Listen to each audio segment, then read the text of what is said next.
ஸ்ரீவைகுண்ட சட்டமன்ற உறுப்பினரான சமூக ஆர்வலர் அன்னை வி.ஜி. சரவணன் எம்.எல்.ஏ. அவர்கள் கடந்த 5 ஆண்டுகளுக்கும் மேலாக ஸ்ரீவைகுண்ட தொகுதி மற்றும் அதன் சுற்று வட்டார பகுதிகளில் உள்ள ஆதரவற்ற ஏழை எளியவர்களுக்கு இல்லம் தேடி மதிய உணவு மற்றும் இரவு உணவு திட்டத்தை ஏற்படுத்தி உணவு வழங்கி வருகிறார்.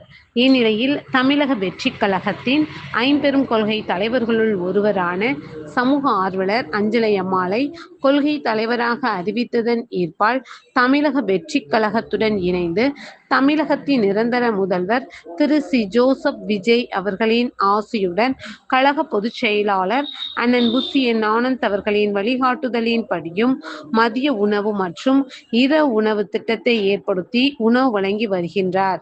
4/7/2026 அன்று ஸ்ரீவைகுண்டம், கோட்டைக்காடு, உண்டியலூர், ஏரல், கீழமங்கலக்குறிச்சி, சிறுதொண்டநல்லூர் ஆகிய பகுதிகளில் உள்ள ஆதரவற்ற ஏழை எளியவர்களுக்கு மதிய உணவும், அண்ணாநகர், கொட்டாரக்குறிச்சி, ஆறுமுகமங்கலம், அரசன்குளம், மாரமங்கலம், இடையர்காடு, தளவாய்புரம், சம்படி, சம்படி காலனி, மேலச்சம்படி மற்றும் அதன் சுற்று வட்டார பகுதிகளில் உள்ள ஏழை எளியவர்களுக்கு இரவு உணவும் ஸ்ரீவைகுண்ட சட்டமன்ற உறுப்பினரான சமூக ஆர்வலர் அன்னை வி.ஜி. சரவணன் எம்.எல்.ஏ. அவர்களின் சார்பில் அன்று 218 நபர்களுக்கு உணவு வழங்கப்பட்டது.